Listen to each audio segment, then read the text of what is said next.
Vous le savez, cela fait quelques semaines que nous sommes entrés dans une nouvelle thématique. Cette thématique s'appelle Ecclésia. C'est le terme grec pour parler de l'Église. Alors en effet, depuis plusieurs semaines, nous parlons de l'Église et encore certainement durant tout l'été, nous allons parler de l'Église. Il est nécessaire dans notre vie actuelle de parler d'Église, puisqu'après 1 an et demi où l'Église a été bouleversée, bousculée entre le présentiel, le distanciel, ouvert, fermé, beaucoup de chaises, peu de chaises, nous avons besoin de redécouvrir ce qu'est l'Église. Et plus qu'une question de logistique, de chaises ou d'accès à l'Église, Dieu ne cesse de partager, en particulier dans le Nouveau Testament, sa pensée pour ce qu'est l'Église, sa vocation pour l'Église. Alors il est impératif pour nous, avec peut-être le temps qui passe et tout ce qu'on voit et toutes les circonstances, de redécouvrir la pensée de Dieu pour l'Église. Alors depuis quelques semaines, et ça sera encore durant tout l'été, eh bien, on regarde différents passages, en particulier du Nouveau Testament, mais aussi de l'Ancien Testament, pour découvrir ce que nous sommes censés être, puisque nous sommes l'Église, et comment devenir un peu plus encore chaque année, chaque mois, l'Église que Dieu veut que nous soyons. Alors, merci pour cette diapo, c'est la diapo de la thématique. Et avant de passer au cœur du message et à la lecture du premier passage, on découvre que le terme ecclésia grec ne signifie pas seulement assemblée ou église, ça a un sens bien plus profond. On le découvre parce que les Grecs eux-mêmes, un peu avant Jésus, quelques décennies, quelques siècles avant Jésus, utilisaient ce terme ecclésia pour parler d'un groupe de citoyens qui se mettaient à part de la société, à part de leurs activités quotidiennes, à part de leur travail, pour se préoccuper de la cité, de la ville, de la société. Et ils répondaient aux besoins, ils formaient des projets, des stratégies pour répondre au bien-être et aux problèmes de la cité. Et Jésus va utiliser ce même terme pour parler des chrétiens, des croyants, de ses disciples qui vont se mettre à part de la société, par un comportement, par des valeurs différentes.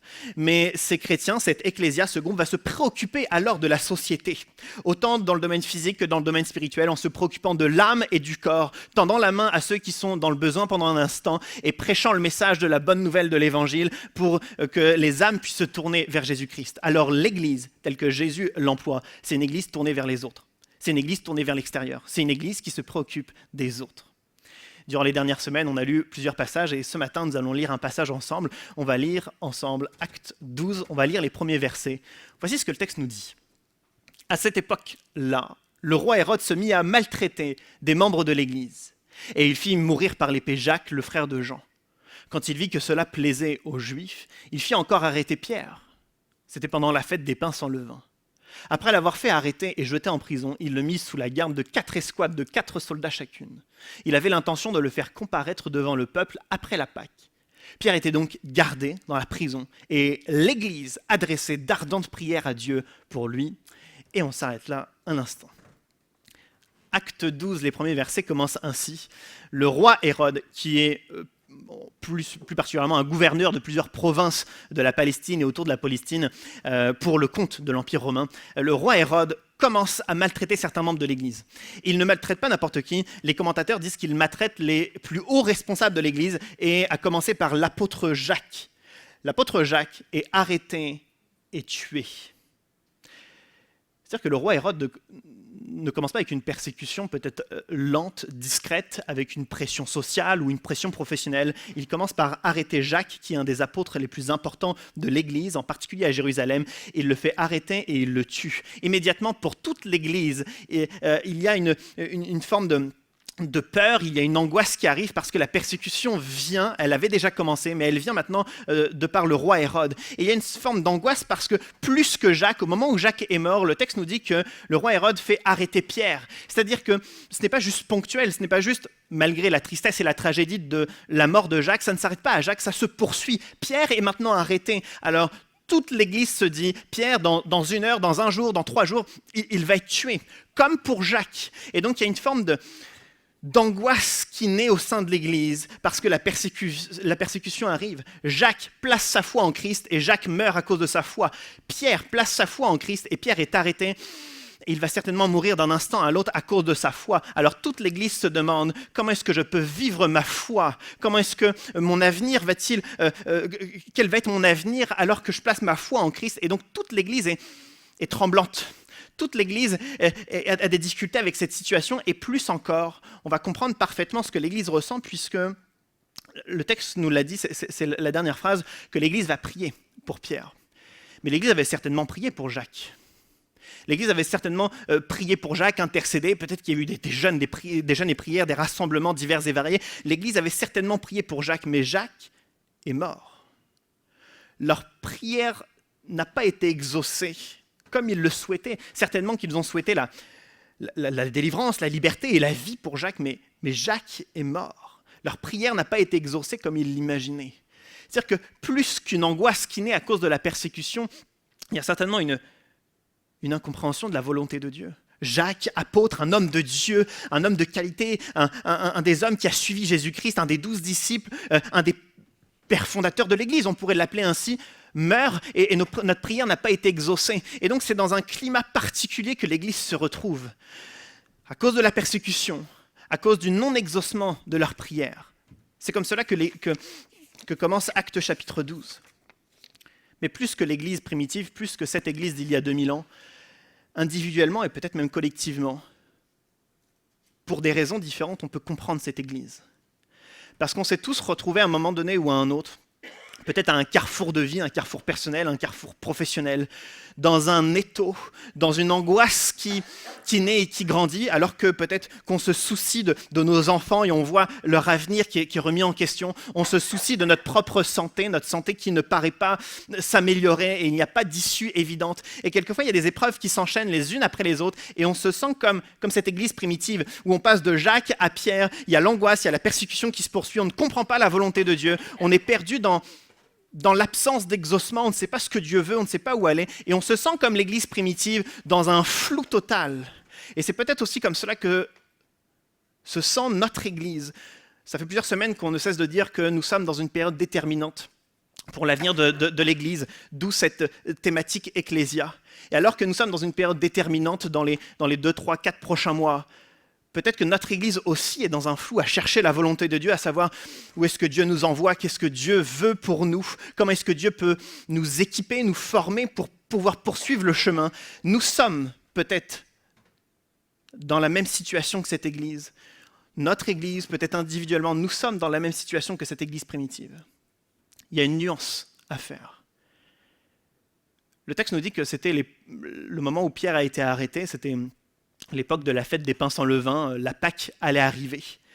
Alors le roi Hérode, qui pense être un bon juif, c'est plus un bon juif pour des raisons politiques que pour sa foi, il tente de plaire aux responsables juifs, il tente de plaire à Rome, et si en Palestine ça se passe bien, l'Empire romain est satisfait, si en Palestine ça se passe mal, il doit rendre des comptes. Alors il a intérêt d'être très ami avec les responsables juifs. Alors, si les responsables juifs sont satisfaits d'arrestation et de condamnation à mort de chrétiens, alors il va continuer à le faire. Alors il arrête Pierre, sauf qu'il ne peut pas tuer Pierre tout de suite.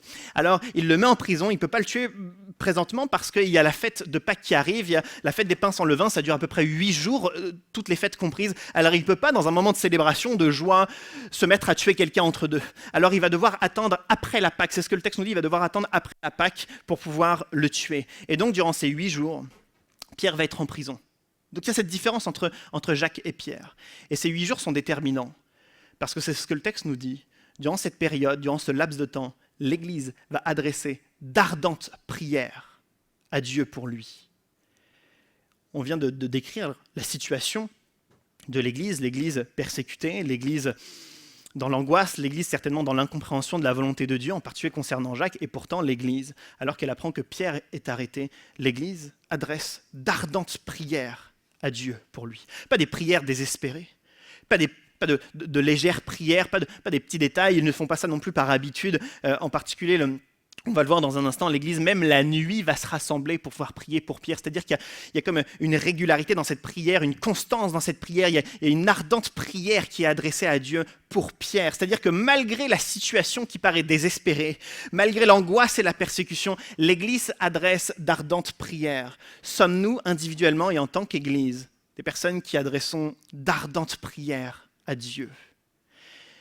Il m'arrive quelquefois, très personnellement, d'adresser de petites prières à Dieu, des petits détails qui ne vont rien changer à ma vie, parce que je n'ai pas toujours l'honnêteté de demander des vraies transformations, des transformations radicales dans ma vie, peut-être par manque de foi, peut-être par manque de conscience de qui Dieu est. Mais ici, l'Église n'est pas là pour demander un petit déjeuner supplémentaire à la prison de Pierre, ni même un oreiller supplémentaire. L'Église est là pour adresser d'ardentes prières à Dieu. C'est-à-dire que l'Église, on sent derrière cette expression ardente prière qu'elle a de l'ambition. Elle cherche la liberté et la vie de Pierre. Il y a une constance dans leur prière, il y a une résilience, il y a une persévérance dans leur prière. Et la question c'est, sommes-nous ainsi, individuellement, à prier et à adresser d'ardentes prières à Dieu, peu importe le carrefour de notre vie, peu importe les épreuves et les défis, sommes-nous prêts à adresser d'ardentes prières? En tant qu'Église, sommes-nous prêts à adresser d'ardentes prières à Dieu? Je devrais peut-être pas le dire, mais je vais quand même le dire puisque c'est la réalité.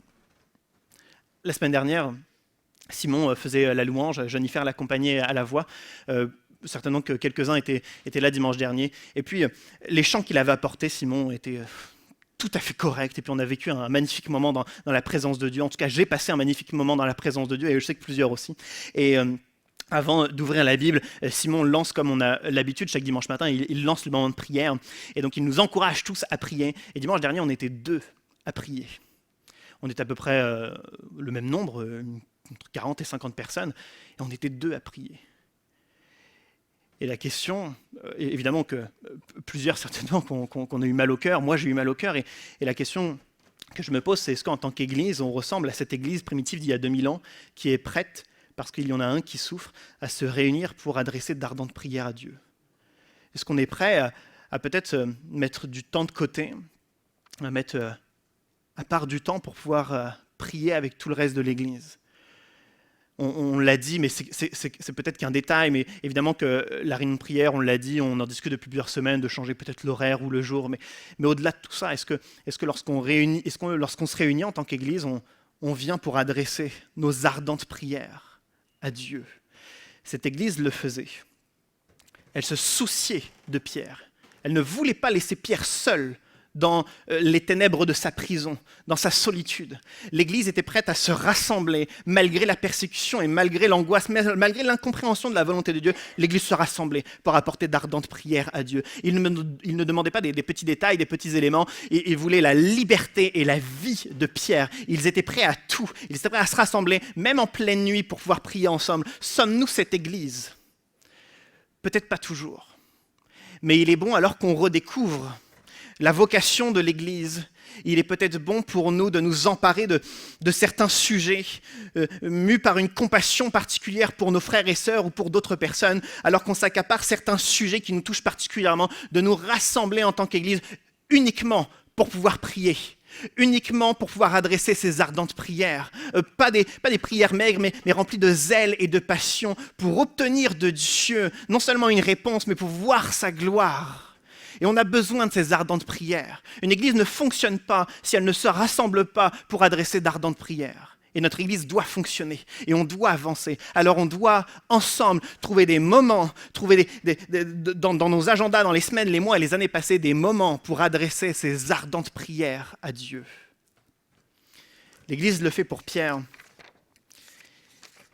Mais j'imagine me mettre à la place d'un des membres de l'Église et de commencer à prier pour Pierre. Mais quelle difficulté de prier pour Pierre, parce que Hérode a tout prévu, le roi Hérode a tout prévu. Le texte nous dit que Hérode a mis 4 escouades de 4 soldats. Habituellement, il y a seulement 4 soldats. Il y a, techniquement, d'après les historiens, il y a 4 veilles, et donc chacun son tour, les 4 soldats, chacun leur tour, et bien ils veillent, ils surveillent le prisonnier, et puis ensuite ils échangent. Il y a au total donc 4 veilles, donc 4 soldats différents. Hérode ne réquisitionne pas 4 soldats, mais 4 escouades de 4 soldats, c'est-à-dire 16 soldats s'apprêtent à surveiller Pierre. C'est à l'extrême. D'après les historiens, on sait, et ça va être redit tout à l'heure dans un verset, que le prisonnier, en l'occurrence Pierre, il est enchaîné de part et d'autre à un soldat. Enchaîné à droite avec un soldat, enchaîné à gauche avec un autre soldat. C'est-à-dire que constamment, à tout moment de la nuit, de la journée, peu importe le moment, il y aura forcément 4 soldats réveillés pour le surveiller au lieu de seulement un. Et Hérode, il surveille, il garde à outrance Pierre. C'est que mon avis, mais je pense que Hérode a entendu quelques rumeurs concernant les les chrétiens, les disciples de Jésus-Christ. Il a entendu que leur fameux maître Jésus-Christ, alors qu'on l'avait crucifié, on l'avait mis sur une croix, on l'avait enfermé dans un tombeau, eh bien dans les quelques dizaines de jours qui ont suivi, il y a plusieurs rumeurs, comme quoi on l'a entendu aller à droite et aller à gauche. Alors lui, il ne veut pas de mauvaises rumeurs, il ne veut pas de fausses rumeurs, il ne veut pas de maladresse, il va faire surveiller Pierre à outrance, pas avec 4, mais avec 16 soldats, comme ça c'est sûr, il n'y aura pas de maladresse. Hérode a entendu que le fameux Saul de Tarse, un persécuteur reconnu par tous les Juifs, il est allé à Damas pour aller faire son travail d'arrestation et de condamnation à mort de plusieurs chrétiens. Il l'a envoyé là-bas, mais Hérode a entendu une rumeur comme quoi il serait revenu à Jérusalem chrétien. Alors, lui, il ne veut pas de mauvaises rumeurs. Il ne veut pas être pris au piège comme les autres responsables juifs. Lui, il va mettre 16 soldats. Pierre va être enchaîné. Et peu importe ce qu'on pourra tenter de faire, il ne pourra pas s'évader. On voit et on verra aussi dans les versets qui suivent toute la stratégie d'Hérode, pour être sûr et certain que Pierre ne s'évade pas. Pierre mourra à la fin, c'est sûr. Hérode l'a décidé. Et en face du pouvoir d'Hérode, il y a l'Église qui prie. Il y a l'Église qui prie, rien de plus. Pierre ne prévoit pas une évasion particulière, il y a juste l'Église qui prie. C'est-à-dire que face à toute la puissance qu'Hérode met en place, il y a seulement l'Église qui est en face. Et je crois que nous devons prendre conscience que lorsque l'Église se met en prière, il y a une force, il y a une puissance, il y a des résultats. On peut voir la fidélité de Dieu alors que toute l'Église se met à genoux pour prier et adresse ses ardentes prières à Dieu. L'Église a un pouvoir et elle fait face à tous les autres. On n'est pas seul. Dieu est avec nous. Et Pierre se retrouve au centre de tout ça, entre le pouvoir et la stratégie d'Hérode et l'Église qui prie. Et on pourrait imaginer pendant un instant que Pierre se sente seul. C'est probable qu'il se sente seul parce qu'après tout, il est enchaîné, enfermé, isolé. Peut-être qu'il n'a pas le droit de sortir, il n'a certainement pas le droit de contact avec l'extérieur. Donc il est isolé. Est-ce que ça fait un jour, ça fait 2 jours qu'il est là? Est-ce que ça fait 6, est-ce que ça fait 7 jours qu'il est là? Il ne sait peut-être pas. Et il est dans cette solitude probable. Mais je suis sûr et certain qu'à aucun moment donné, Pierre n'a senti la solitude parce que Pierre est un apôtre. Et c'est lui-même, comme Jacques, un des pères fondateurs de l'Église, il sait comment l'Église fonctionne. Il connaît la fraternité de l'Église. Il sait que chaque jour qu'il passera en prison, des dizaines, des centaines et des milliers de chrétiens, des membres de l'Église, prieront pour lui. Ils intercéderont pour lui. Et c'est la vérité. Nous, on le sait avec le passage que l'Église adresse d'ardentes prières. Mais Pierre le sait. Et à aucun moment donné, il ne va baisser les bras. À aucun moment donné, il ne va abandonner parce qu'il sait que l'Église prie pour lui. Lorsque plusieurs personnes prient pour nous, nous n'avons pas envie d'abandonner. Mais nous avons envie de tenir debout. Parce qu'on compte sur nous, parce qu'on prie pour nous, parce qu'on voit le Saint-Esprit qui nous équipe. On voit cette persévérance qui est en train de naître. Il y a dans la fraternité de l'Église une chaleur qui est nécessaire pour notre vie. Il y a quelques jours, avec Joséphine, on a mangé chez des amis. Avec Joséphine, on a peu de personnes dans l'Église qui ont le même âge que nous. Et donc, on pourrait dire qu'il est plus difficile pour nous de trouver de l'affinité parmi les frères et sœurs. Mais on essaye tous les deux. On avance, on persévère, et on trouve finalement, tout de même, de l'affinité et de l'intimité avec des frères et sœurs dans la foi. C'est évident, on le verra en plus tout à l'heure dans la réaction de Pierre, mais avec un peu d'effort, on trouve des frères et sœurs qui ont nos affinités, avec qui on peut partager de l'intimité, avec qui on peut aller chez eux facilement. Et donc je crois que d'une manière ou d'une autre, nous devons et nous pouvons vivre la fraternité dans l'Église. Plusieurs le vivent, mais pas encore tous. Et je crois que c'est nécessaire pour chacun d'entre nous de bénéficier de cette chaleur qu'est la fraternité de l'Église.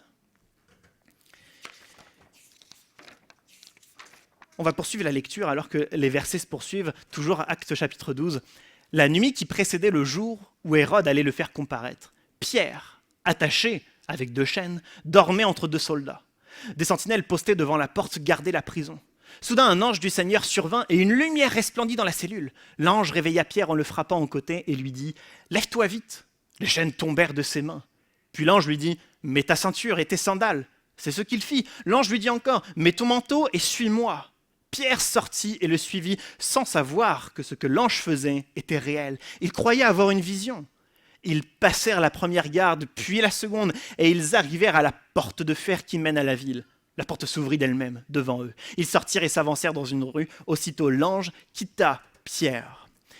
il y a la plus belle et simplissime évasion possible et inimaginable. Un ange vient chercher Pierre pour le faire sortir de la prison.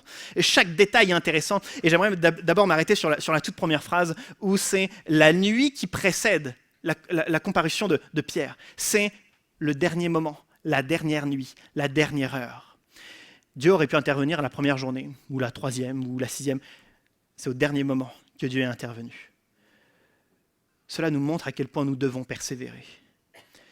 Si vite, sur certains sujets, on baisse les bras. Ou si souvent, notre persévérance est fluctuante en fonction de notre humeur, en fonction de notre fatigue, en fonction de l'aimabilité des personnes autour de nous. Si souvent, notre persévérance est fluctuante, alors que Dieu ici recherche une église, recherche un apôtre Pierre qui est capable de persévérer jusqu'au bout et d'attendre jusqu'à la dernière nuit, la dernière heure, pour voir enfin l'action de Dieu. Et je crois que c'est un appel à chacun d'entre nous pour ne jamais baisser les bras, pour ne jamais abandonner. Parce que Dieu est fidèle. Dieu montre sa fidélité au travers de ce passage.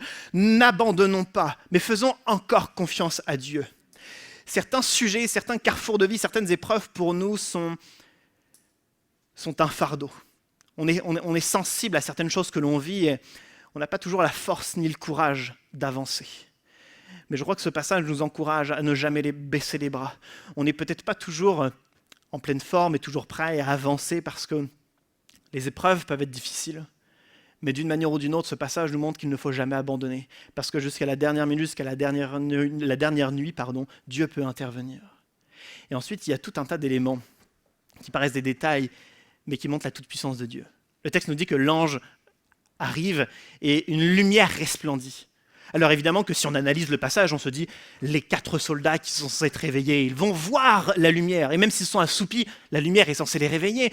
D'entendre les conversations entre l'ange et Pierre, c'est censé les réveiller.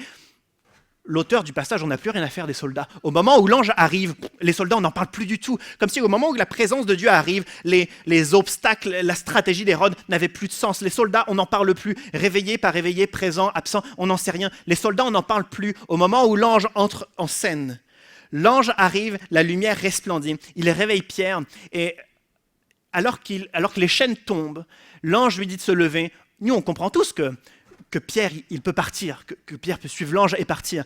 Mais on a l'impression que Pierre ne comprend pas. L'ange doit lui dire de prendre ses sandales, de mettre sa ceinture. Alors Pierre le fait, mais on a l'impression qu'il ne comprend toujours pas. Et l'ange doit rajouter « mets ton manteau et suis-moi ». Comme si Pierre est scotché de la situation. Comme si Pierre est paralysé, voyant l'ange lui-même peut-être ne persévérait plus. Lui-même peut-être n'avait plus cette foi que Dieu pouvait encore intervenir. Peut-être qu'il persévérait les premiers jours, mais arrivé à la dernière nuit, à la dernière heure, peut-être que lui-même pensait que son heure était venue. Mais quand l'ange est là, il est stupéfait, il est étonné. Il ne sait même plus qu'il est censé prendre ses sandales, sa ceinture et son manteau pour partir. C'est l'ange qui doit lui dire encore et encore, jusqu'à enfin qu'il puisse sortir. Et quand on regarde les détails qui suivent, l'ange et Pierre passent la première garde, la seconde garde, et ensuite il y a la porte de fer, symbole évidemment de la forteresse qu'est la prison, de l'ultime défense dans la prison. Mais cette porte s'ouvre toute seule. Aucune des stratégies d'Hérode n'a réussi à arrêter Pierre, n'a réussi à arrêter Dieu. La porte de fer, la première, la seconde garde, les soldats, ils sont 16, Pierre est enchaîné à un soldat à droite, à un soldat à gauche. Rien n'a pu arrêter Dieu. Dieu a décidé de sortir de prison Pierre. Dieu peut nous sortir de prison en un instant. Hérode a mis toute sa stratégie en place, tout son pouvoir en place, mais rien n'a arrêté Dieu. Il faut que cela puisse nous marquer. Certains d'entre nous, on a peut-être des combats qui ne sont pas récents, mais qui durent depuis des mois et des années. Et ces combats, ils n'ont toujours pas d'issue favorable. On a l'impression que certaines situations sont devenues tellement complexes et quand on en discute avec les uns et les autres, il n'y a aucune solution qui est évidente. Ce n'est pas avec un bon conseil qu'on peut s'en sortir. On est comme paralysé, pris dans un étau, sans issue favorable. Et quand on en discute, on ne sait juste plus quoi dire, plus quoi faire, parce que la situation est devenue trop complexe. Mais malgré toute la complexité de la situation de Pierre, Dieu est venu le chercher, il l'a sorti sans aucun problème. J'aimerais dire que peu importe la complexité de notre situation, Dieu est capable, à la dernière heure, la dernière nuit, à la dernière minute, de nous sortir de la prison. Et je pense que Dieu attend de nous non seulement de la persévérance, mais de la confiance, de la foi. Je regrette toutes les fois où moi-même ma persévérance a fluctué au lieu de rester constante. Je regrette toutes les fois où ma confiance en Dieu a fluctué au lieu de rester constante. Parce que toutes les fois où je ne persévère plus, où je ne fais plus confiance à Dieu, je ne le vois plus agir. Je ne prends pas conscience qu'il est là. Je ne prends pas conscience qu'il veut me sortir de la prison, qu'il veut me faire passer tous les obstacles avec facilité. Et je crois qu'il est temps pour nous de marcher encore sur ce chemin de la persévérance et de la confiance en Dieu et de le voir nous sortir de nos prisons. Il est infiniment capable de le faire. Il n'y a rien qui est capable de ralentir Dieu. Dieu, au moment où il l'a souhaité, il a sorti Pierre avec facilité, avec simplicité, parce qu'il est ce Dieu tout-puissant. Alors, ce matin encore, alors que peut-être les uns et les autres, on a nos défis et nos épreuves, faisons confiance à Dieu et marchons sur ce chemin de la persévérance. Amen. Et alors, le verset qui suit est intéressant, c'est le verset 11, c'est la suite. Revenu à lui-même, Pierre dit « Maintenant je sais vraiment que le Seigneur a envoyé son ange et qu'il m'a délivré du pouvoir d'Hérode et de tout ce que le peuple juif attendait. » Après tout, les versets précédents, Pierre ne savait pas si ce que l'ange faisait était réel, est-ce que c'est une vision, son imagination, il ne le savait pas. Mais au moment où il se trouve dans la rue, à l'extérieur de la prison, seul, sans chaîne, il comprend qu'il vient de vivre un miracle, que Dieu vient de le sortir de la prison. Mais sa déclaration est intéressante. Certes, il est sorti de la prison, il y a ce miracle, mais il n'est pas juste conscient de sa liberté retrouvée. Il comprend alors que Hérode et, il dit le peuple juif, mais les responsables juifs et Hérode n'ont alors pas de pouvoir sur lui, parce que Dieu est avec lui. Faire ce lien entre le miracle qu'il vient de vivre et comprendre que Dieu en lui est infiniment plus puissant qu'Hérode ou que les responsables juifs, c'est un lien que nous devons tous faire. Il pourrait arriver, lorsqu'on discute les uns avec les autres, moi le premier, de raconter un témoignage qui s'est produit il y a 5 ans ou il y a 15 ans en arrière. Mais il faut que ce témoignage ait encore une influence sur nous aujourd'hui. Si Dieu a été fidèle il y a 5 ans, si Dieu a été fidèle il y a 1 an ou il y a 15 ans, Dieu est encore fidèle aujourd'hui.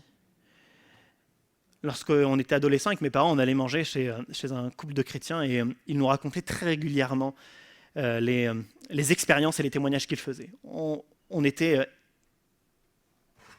toujours éblouis parce qu'on avait l'impression que tous les mois, il y avait une nouvelle expérience, un nouveau témoignage, et pas juste des petites anecdotes, c'était des guérisons, des miracles, des choses bien particulières qu'ils vivaient, et on buvait leurs paroles, et ils nous ont beaucoup forgé dans le début de notre vie chrétienne, dans notre famille. Et puis récemment, on les a revus. Mais il y a toujours une chose qui nous a étonnés, c'est que les épreuves qu'ils vivaient actuellement, ils étaient toujours désespérés. Ils avaient toujours peur. Et c'était toujours des épreuves infranchissables. Jamais leur témoignage passé n'a pu les aider actuellement. Ils avaient toujours peur de la moindre épreuve. Ils étaient toujours terrassés dès le début d'une épreuve. C'était toujours insurmontable. C'était toujours, selon eux, la fin des temps au lendemain de leur épreuve, parce que c'est une épreuve cette fois-ci qui est insurmontable. Jamais leur témoignage ne leur a appris à faire un peu plus confiance à Dieu, à persévérer un peu plus, à être un peu plus dans la paix, à être un peu plus dans la confiance en Dieu. Et je crois que lorsque Pierre fait le lien entre le miracle qu'il est en train de vivre, mais qu'il prend conscience que jamais le pouvoir d'Hérode ni le pouvoir des responsables juifs ne les atteindra, c'est une prise de conscience que nous devons tous avoir. Alors que je me rappelle de certains témoignages, de certaines expériences que j'ai faites dans les 6 derniers mois, dans les 10 dernières années, ça doit alors m'aider aujourd'hui. Je ne peux pas, aujourd'hui, à la moindre épreuve, avoir les genoux à terre et être acculé. Mais je dois me rappeler de tout ce que Dieu a fait, puisque c'est le même Dieu. S'il était fidèle hier, il sera fidèle aujourd'hui. Si Dieu m'a délivré hier, il me délivrera aujourd'hui. Si Dieu m'a accompagné hier, il m'accompagnera aujourd'hui. Et c'est ce lien que nous devons faire. Et c'est plus que Hérode et les responsables juifs que Pierre prend conscience, c'est que rien ni personne ne pourra l'atteindre dans sa vie et dans sa vie éternelle, parce que Dieu est avec lui. Et c'est une prise de conscience qu'on doit tous avoir, alors que les uns et les autres, on a des épreuves, on a peut-être des difficultés. Je pense qu'il est c'est un temps à prendre que de se rappeler les expériences passées, les témoignages passés. Certains prennent un carnet et ils notent tout dans ce carnet. Ils prennent un cahier, ils notent les expériences, les témoignages passés. Je crois que c'est une chose que quelquefois on devrait faire, parce que plus le temps passe, moins on se souvient des témoignages passés. Alors c'est peut-être un effort que je dois faire si je rentre dans une période délicate de ma vie. Alors me rappeler des témoignages passés, des expériences passées, c'est tellement nécessaire. Sinon j'oublie ce que Dieu a fait et j'oublie qui est Dieu. Et avant de lire le dernier passage,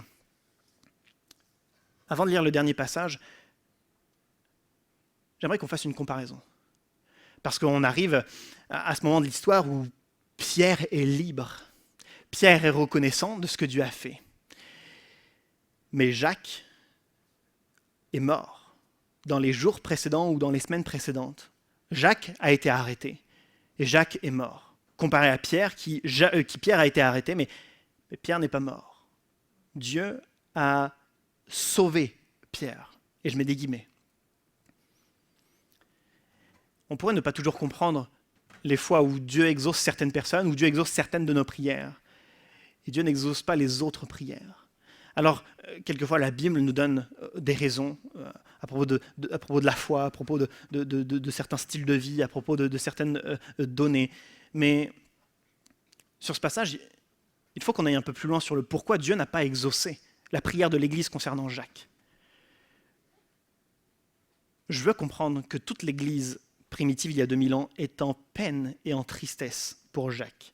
Tout comme pour toute tragédie similaire, évidemment qu'il y a un lot de peine et de tristesse.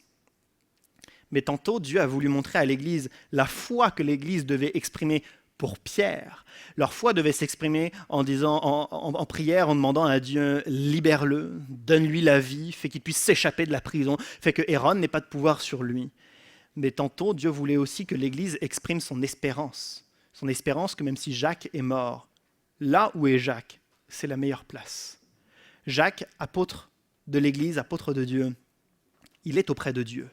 Il a cette proximité pour l'éternité avec Dieu. Toutes les promesses de la Bible s'accomplissent pour l'éternité pour Jacques, de la sérénité, l'épanouissement, le bonheur, la vie éternelle, le bien-être absolu. Jacques est en train de le vivre.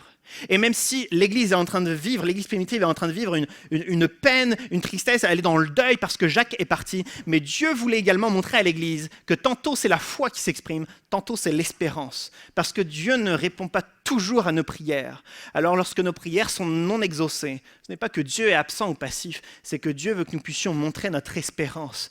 Combien même maintenant, Dieu n'a pas encore répondu à ma prière.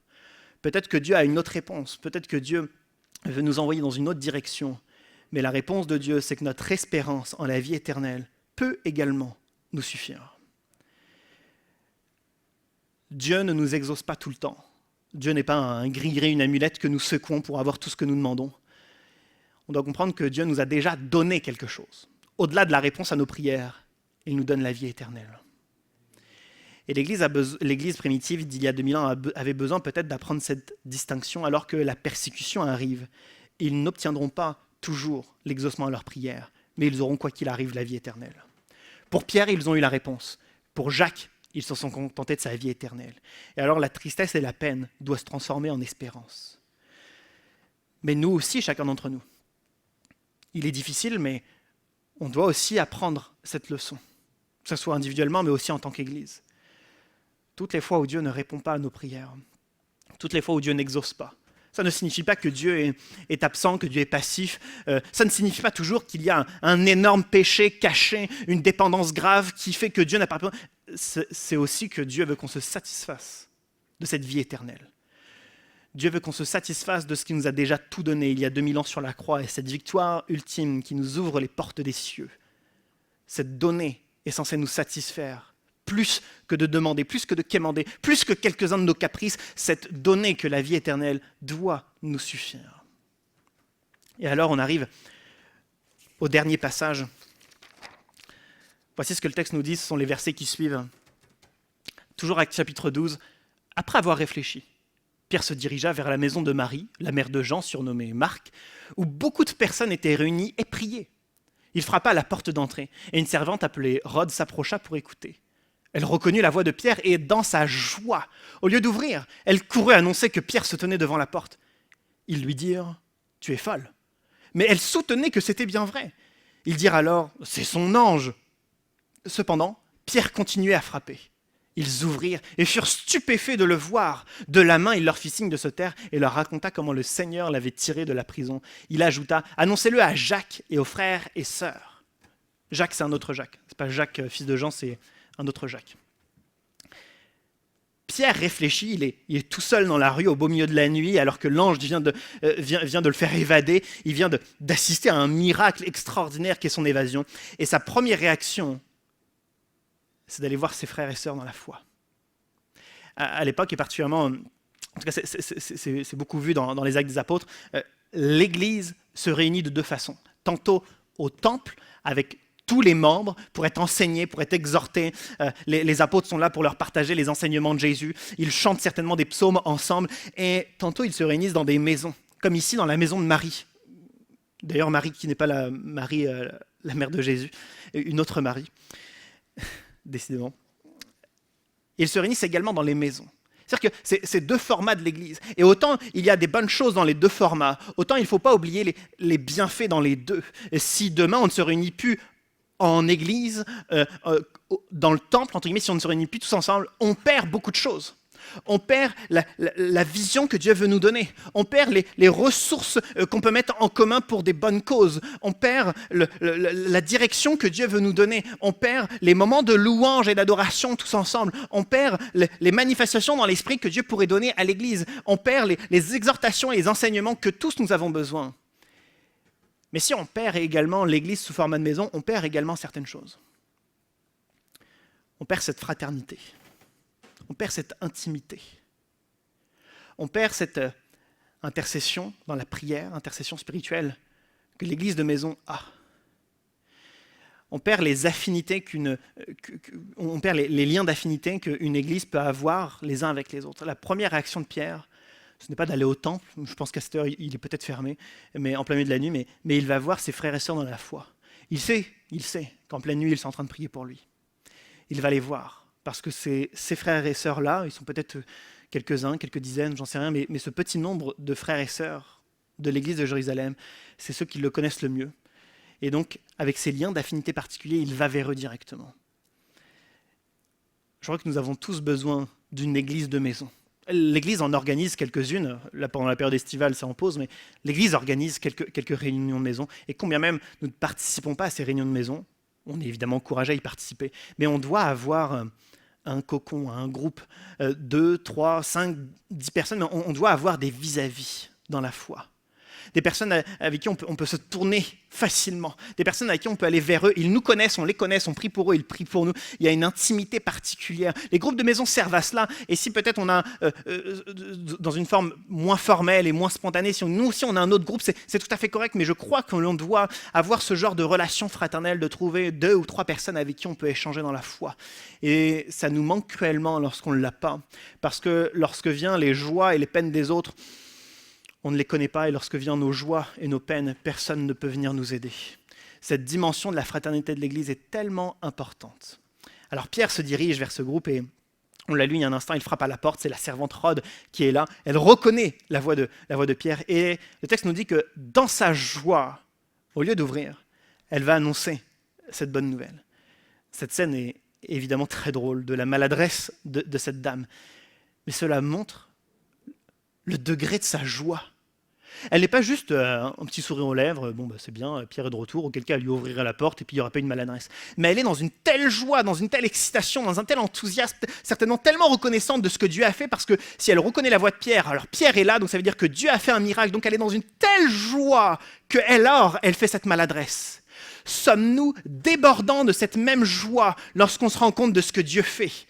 Pierre est devant la porte, donc Dieu a fait un miracle. Avons-nous cette même joie débordante qui pourrait nous pousser à une maladresse, mais peu importe, avons-nous cette même joie débordante, cet même enthousiasme à l'idée de voir ce que Dieu fait et ce que Dieu fera. Je crois que cette femme, je n'ai pas envie de regarder à sa maladresse, j'ai envie de regarder à sa joie. Elle est tellement heureuse de ce que Dieu a fait, et c'est cette joie qui devrait nous envahir, si heureuse que sa première réaction, c'est de le partager avec les autres. Lorsque Dieu fait quelque chose dans notre vie, lorsqu'on est conscient que ce n'est pas le hasard, un coup de chance, mais lorsqu'on est conscient que c'est ce que Dieu a fait, il y a non seulement cette joie qui naît, mais une joie telle qu'on a envie de le partager. C'est quelque chose que nous avons déjà dit et que je répète encore ce matin. Mais notre Église a besoin de tous nos témoignages, de toutes nos expériences. L'Église a besoin de connaître ce que vous avez vécu. J'ai besoin de connaître ce que vous vivez les uns et les autres. On a besoin de connaître qu'est-ce que tu as vécu professionnellement il y a 6 mois, qu'est-ce que tu as vécu dans ta santé il y a 2 mois, qu'est-ce que tu vis, qu'est-ce que tu as vécu, comment tu l'as vécu, comment est-ce que Dieu t'a aidé, comment est-ce que Dieu t'a accompagné. On a besoin de connaître les témoignages des uns et des autres. Je sais que certains sont peut-être timides pour les apporter ici sur l'estrade, mais il y a un millier de façons de les partager. Ça peut être par écrit, on les lit, il y a un millier de façons de les partager. Mais on a besoin d'entendre les témoignages des uns et des autres. On a besoin de savoir ce que Dieu fait dans les vies des uns et des autres. Cette servante, Rhodes, partage cette bonne nouvelle et on l'a lu. Les chrétiens disent « Tu es folle ». Je suis tellement étonné de cette église qui apporte d'ardentes prières, cette église qui paraît chercher la volonté de Dieu et qui est prêt à prier pour Pierre. Et la première réaction, c'est « Non, ce n'est pas possible, tu es folle ». Il y a même quelqu'un qui dit « C'est son ange ». Il y a plein de commentaires bibliques. Malheureusement, aucun sont d'accord entre eux sur la signification de cette expression « c'est son ange ». Mais il y en a deux principaux commentaires qui ont retenu mon attention. Le premier commentaire, c'est que ça serait Pierre est mort, et donc ça serait son esprit, ça serait quelqu'un qui lui ressemble, ça serait genre un Pierre d'outre-tombe qui viendrait. C'est une superstition juive. C'est-à-dire que les chrétiens, alors qu'ils sont en train de prier Dieu, la première réaction, c'est de sortir des choses de la superstition juive de l'époque. Comme si ils étaient d'un côté connectés à Dieu, connectés à Jésus-Christ dans la prière et l'intercession, mais lorsqu'on dit Pierre est là, non, c'est pas possible. Et ils ressortent non pas les enseignements de Jésus, mais la superstition juive. Et le deuxième élément principal que j'ai vu dans les commentaires bibliques sur « c'est son ange », c'est que dans la Bible, il y aurait, je vais le dire au conditionnel, un ange gardien pour les juifs ou pour les croyants. Je dis il y aurait parce que le christianisme ne valide pas à 100%, c'est probable, mais ce n'est pas 100%, donc je mets au conditionnel. Il y aurait un ange gardien, et donc ça serait Pierre à nouveau qui est mort, et comme son ange gardien qui viendrait prévenir l'Église, Pierre est mort. Et encore une fois, ils sont là à dire tu es folle, c'est son ange, mais dans tous les cas, c'est certainement pas Pierre qui est derrière la porte. Il faut imaginer la scène, alors qu'ils disent tu es folle, c'est son ange, et le texte nous dit que Pierre frappe encore, que Pierre est toujours à la porte en train de frapper. Pendant que l'Église est là en train de prier, Pierre frappe. L'Église entend cette bonne nouvelle de la part de la servante, Pierre est derrière la porte, mais l'Église ne croit pas, et Pierre frappe encore, et encore. Et j'aimerais dire qu'il y a le temps de l'intercession, il y a le temps de la supplication, il y a le temps du combat spirituel, il y a le temps de la prière, et il y a le temps aussi de l'action, où on fait confiance à Dieu, et on avance. Et on va ouvrir la porte, on ouvre les portes de notre église, on accueille, on avance, on sort, on entre en action, on fait quelque chose en tant qu'église. Il y a le moment de l'intercession, il y a le moment où on adresse d'ardentes prières, et il y a le moment où on fait confiance à toutes ces prières qu'on a, permettez-moi l'expression, emmagasinées, et on avance au combat parce qu'on a prié, parce que le Saint-Esprit est avec nous, parce qu'il y a cette communion avec Dieu, et alors on peut entrer en action. Mais ici, c'est juste une église qui prie, et ils n'entendent pas que Pierre frappe à la porte. Le verset qui suit, ils ouvrent finalement la porte à Pierre, ils sont évidemment stupéfaits de la situation, on a pu comprendre. Et la première réaction de Pierre, c'est « taisez-vous, je vais vous raconter ». Et Pierre raconte ce qui s'est passé avec l'ange, la prison, etc. C'est-à-dire que la première réaction de Pierre, c'est de témoigner à ceux qui sont présents dans la maison. La seconde réaction, il va dire ceci « racontez-le à Jacques et aux frères et sœurs ». Jacques est un des pasteurs qui va devenir un des pasteurs principaux de l'église de Jérusalem. J'ai oublié le nom de son père, mais c'est Jacques, fils d'Aphné, quelque chose comme ça. Excuse-moi, j'ai oublié le nom de son père. Mais en tout cas, ce n'est pas le même Jacques que celui du début de l'histoire. Et Pierre témoigne, et ensuite il demande à ceux qui sont à la maison de témoigner à leur tour à Jacques et aux autres frères et sœurs. Il y a comme une réaction en chaîne. Ce n'est pas juste Pierre qui le vit, mais c'est Pierre qui le partage, et il demande à ceux qui le connaissent maintenant de le partager. Alors c'est comme une bonne nouvelle qu'on répand. Il y a comme une réaction en chaîne. Et je suis persuadé que Dieu ne veut pas simplement sauver Pierre de la prison, de la mort. Mais Dieu veut également que cela encourage les autres. Dieu veut que la joie naisse dans le cœur de tous ceux qui vont entendre cette bonne nouvelle. Dieu veut qu'il y ait de la persévérance dans le cœur de toute l'Église primitive. Dieu veut qu'il y ait une réaction en chaîne. Si Pierre se tait, il n'y a pas de réaction en chaîne. Et l'action de Dieu devient moindre. Elle a beaucoup moins d'importance et d'influence. Je l'ai déjà partagé, alors je ne vais pas le repartager en détail, mais j'ai partagé il y a quelques mois un témoignage sur le changement professionnel que j'ai eu au mois de septembre dernier, et la persévérance, le moment de désespoir et la façon dont Dieu m'a béni. Et donc depuis le mois de septembre, j'ai changé de travail. Mais je me souviens d'un élément important que je n'ai pas partagé, mais que je partage maintenant. C'est que j'avais eu finalement, et c'était une bonne nouvelle, le lundi ou le mardi, je me souviens plus, un entretien d'embauche, et donc très heureux.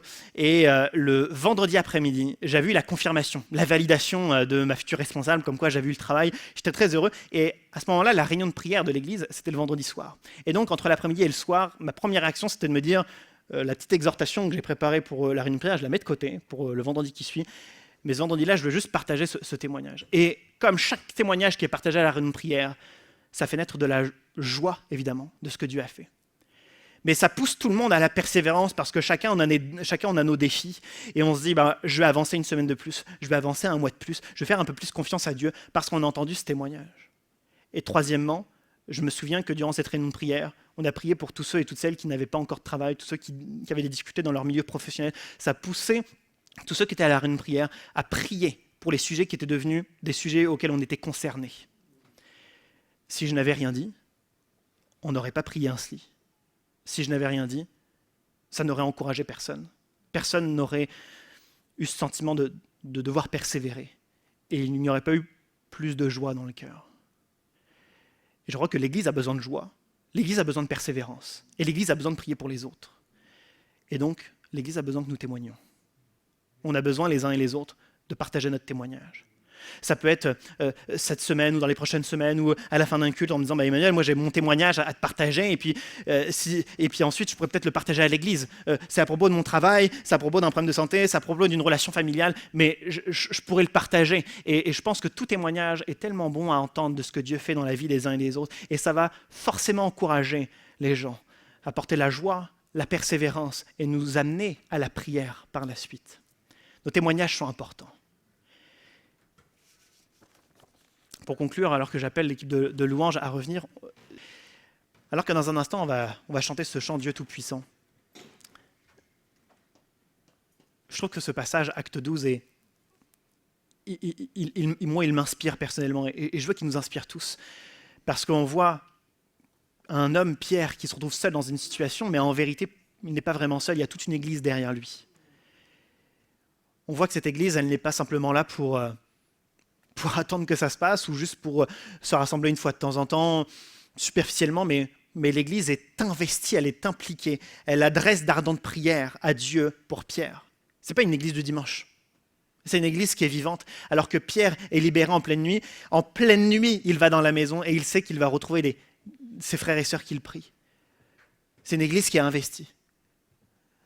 Ce qui est beau dans cette église, c'est cette fraternité qu'il y a, cette chaleur. À aucun moment donné, Pierre n'a pu baisser les bras parce qu'il savait qu'il y avait des centaines, des milliers de personnes qui priaient pour lui et surtout son église de maison. Et la première réaction de Pierre, ça a été de témoigner. Que chacun de ces éléments d'acte 12 puisse nous encourager nous-mêmes. Nous sommes dans cette thématique sur l'église.